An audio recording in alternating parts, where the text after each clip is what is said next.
नमस्ते तपाईहरु सबैजनालाई हुजन क्रिएसनमा धेरै धेरै स्वागत छ है त।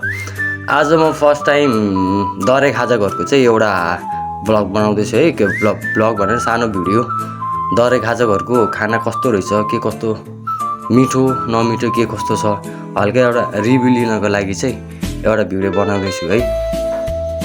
यो भिडियो हेरेर तपाईहरुले धेरै साथ सपोर्ट दिनु होला, लाइक कमेन्ट अनि शेयर पनि गर्नु होला भन्ने मलाई पुरा आश छ। यो चाहिँ हाम्रो दराई खाजा घरको तावा स्पेशल भनेर भनेको छ हैन, चिकन तावा है। यो चाहिँ चिकन तावा फ्राई प्लेटको जम्मा 240 रुपैयाँ। यो चाहिँ म एक्लै भएको भएर हाफ मात्रै लिएर आएको, जम्मा 120 रुपैयाँको है यो है। के कस्तो छ म खाएर तपाईहरुलाई सबै कुरा भन्छु है त। अनि यो अर्को रहेको छ यो चिकन तावा, चिकन पाङ्ग्रा तावा फ्राई है। यो पाङ्ग्रा है, चिकन पाङ्ग्रा तावा फ्राई। यो चाहिँ यो पनि 240 रुपैयाँ प्लेटै हो। म एक्लै भएको भएर चाहिँ हाफ मात्रै लिएर आएको, यो 120 रुपैयाँको है। हेर्दाखेरि चाहिँ क्वान्टिटी अलिकति थोरै देखेको छ, तर मैले बोर्डकोमा थोरै नै राखेको खानको लागि है। यो भन्दा अलि धेरै नै आएको छ है क्वान्टिटी चाहिँ हाम्रो। र अनि रहेको छ यो चाहिँ चिकन बफ चाउमिन है त। यो चाहिँ हाफ मगाएको मैले, तर एक प्लेट बराबरै धेरै नै दिनु भएको रहेछ उहाँहरूले चाहिँ दरे खाजा घरमा। सुकुटीको मात्रा पनि एकदम धेरै छ है, सुकुटीको क्वान्टिटी, चाउमिनको क्वान्टिटी। यो चाहिँ अचार। र अनि मैले योसँग खानको लागि चाहिँ म क्याम्पा कोला है। यो चाहिँ क्याम्पा कोला फेन्टाको स्वादमा हो, तर के कस्तो हुँदो रहेछ म तपाईलाई यो बारेमा नि खाएर भन्छु है। यो चाहिँ विनोद चौधरीले है, नेपालमा चाहिँ विनोद चौधरी र इन्डियाको मुकेश अम्बानीको कोलाबोरेसनमा बनेको है यो क्याम्पा कोला। इन्डियामा चाहिँ मुकेश अम्बानीको नै हो, नेपालमा चाहिँ यो तपाईको के भन्छ विनोद चौधरीको। यो चाहिँ नयाँ, बिल्कुलै नयाँ, सस्तो पनि छ है। यो चाहिँ 30 रुपैयाँ है। हाम्रो यो फेन्टा लिनु पर्यो भने 50 रुपैयाँ पर्छ। यो चाहिँ सस्तो, नयाँ मार्केट जमाउनको लागि होला नि है त। ल अब खाएर म तपाईलाई टक्क सबै कुरा देखाइदिन्छु है त। ल अब खाना सुरु गरौँ है त, के कस्तो रहेछ है त। फर्स्ट पहिला यो के अरे बफ चाउमिनबाट सुरु गरौँ है त है। ल कस्तो रहेछ एकचोटि खाऊँ। यसमा टक्क लगाएर के कस्तो छ बफ चाउमिन, सुकुटी हालौँ।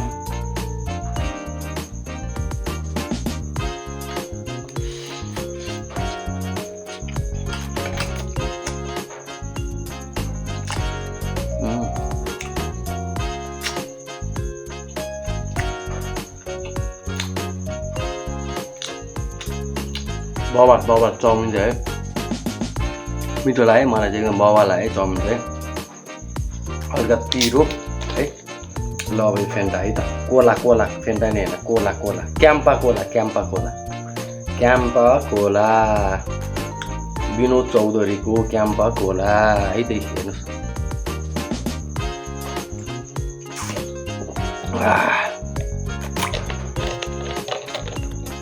त्यसै गरी अब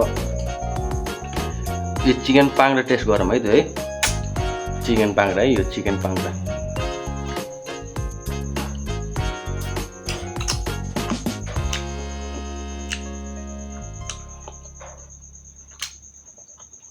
एकदम बवालकै यो पाङ्ग्रा पनि हो, चबाएर आएको जुसी फ्लेभर आयो क्या, एकदम बवाल के जुसी फ्लेभर के।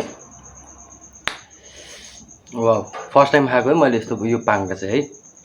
यति मिठो चाहिँ है अरू ठाउँमा नि खाँदा खाइरहेको थिएँ, तर यसको टेस्टै छुट्टै छ कि, जुसी फ्लेभर के एकदम बवाल के, एकदम वाउ। हेर्नु नि, हेर्नु है अचार सोपे नि।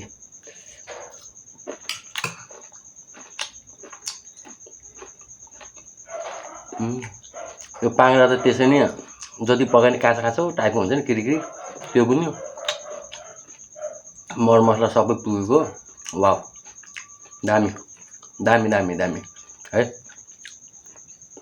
पाङ्ग्रा चाहिँ मलाई A1 लाग्यो है, A1। अब चाहिँ चिकन तावा है त, चिकन तावा फ्राई कस्तो रहेछ हेरौँ है त। है हेर्नु है यो चिकन तावा फ्राई एकदम हेर्दा नि नआइ खाम जस्तो छ कि म चाहिँ यो दिउँसो यो चाहिँ रातमा किन सुरु गरेको दिउँसो चाहिँ म आफ्नै पसलमा व्यस्त हुन्छु नभएको कारणले गर्दा बेलुका चाहिँ फ्री नै हुन्छु नि त त्यही भएर बेलुकाको लागि चाहिँ यो चाहिँ चिकन तावा फ्राई है त है हेरौँ है त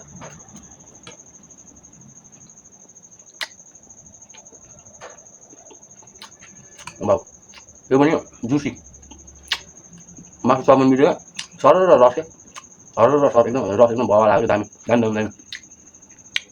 दामी दामी हो दामी दामी है म त मन पऱ्यो दरे खाजा घरको खानेकुरा है सबै कुरा अझै दरे खाजा घरमा आइटमहरू अझै घुङ्गी ख्याङ निगारहरू होइन पोर्क अनि सुकुटीहरू सबै आइटम रहेछ मैले चाहिँ आज चाहिँ लिएर आएको चाहिँ धेरै खान सक्दिनँ भनेर आज बनाउनको लागि चाहिँ चिकन तावा फ्राई चिकन पाङ्रा फ्राई तावा फ्राई अनि बफ चाउमिन वाव यस्तो दामी के सुकुटी पनि आगोमा पोलेको सुकुटी के है आजभोलि त यो आगोमा पोलेको सुकुटी त भेट्दैन नि त हामीले होइन यो चाहिँ पुरै आगोमा पोलेको के एकदम आजभोलि त लगभग काहीँ पनि भेट्दैन कि है ल हेर्नु न आगोमा पोलेको सुकुटी हेर्नु A1 दामी के यो यतिकै आलो मासुलाई सुकुटी बनाएर खानुमा र पोलेर खाएको सुकुटीको फ्लेभर फरक हुन्छ नि त A1 के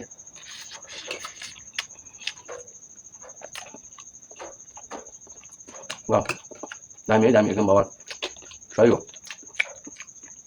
म पिरो खान सक्दिनँ नि त त्यही भएर हल्का पिरो छ हो दामी है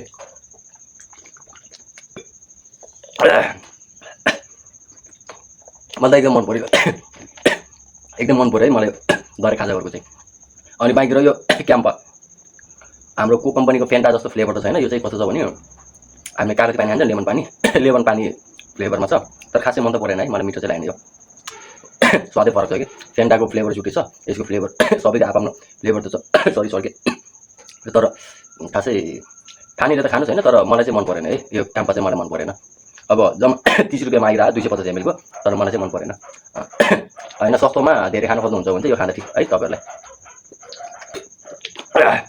अझै पनि यस्तै भिडियोहरू चाहिँ म तपाईँहरू माझ ल्याउने छु है सबै ठाउँको आज चाहिँ मेरो फर्स्ट भयो यो दरे खाजा घरको चाहिँ लिएर आएको है यस्तै अझै भिडियोहरू आउँदैछ आउँछ पनि है नेक्स्ट टाइम आउँछ अब भोलिको लागि यो भनेको भोलि पोस्ट हुने हो पर्सि चाहिँ फेरि अर्को भिडियो आउँछ त अर्को होटेलको खानेकुराहरू के कस्तो छ त्यो हेर्नको लागि है त ल आशा छ तपाईँहरू यो मेरो भिडियो हेरिदिनुहुन्छ लाइक कमेन्ट गरिदिनुहुन्छ भनेर धेरै मनमा धेरै आशा छ है प्लिज निराश चाहिँ नगरिदिनु होला है अनि सुन्नु यो दरे खाजा घरको लोकेसन चाहिँ यसको चाहिँ 3टा ब्रान्च रहेछ है एउटा हरिहर मन्दिर यतापट्टि ठुलो रहेछ दरे खाजा घर त्यसको यतापट्टि त्यही लाइनमै त्यो होटेलभन्दा अलि यतापट्टि चाहिँ रेड क्रस बिल्डिङ छ कि रेड क्रस भवनमा पनि रहेछ अर्को दरे खाजा घर प्लस अर्को तेस्रो शाखा भनेको उता हाइवेमा रहेछ कि हाइवेमा ठ्याक्कै त्यो पनि दरे खाजा घर तिनटै ठाउँमा तिनटै होटेल फेरि तीन ठाउँमा फेरि छुट्टै फ्लेभरको पाउने खानेकुराहरू यो चाहिँ यता यो भनेको चाहिँ तपाईँको red cross building red cross भवनको होटेलको दरे खाजा घरको आइटम हो अर्को नेक्स्ट टाइम चाहिँ उतापट्टि हरिहर मन्दिरनिरको होटेलको दरे खाजा घरको चाहिँ त्यहाँ भएको आइटमहरू चाहिँ नेक्स्ट टाइम चाहिँ म तपाईँलाई ल्याएर देखाउने छु लोकेसन भनेको नारायणी तीर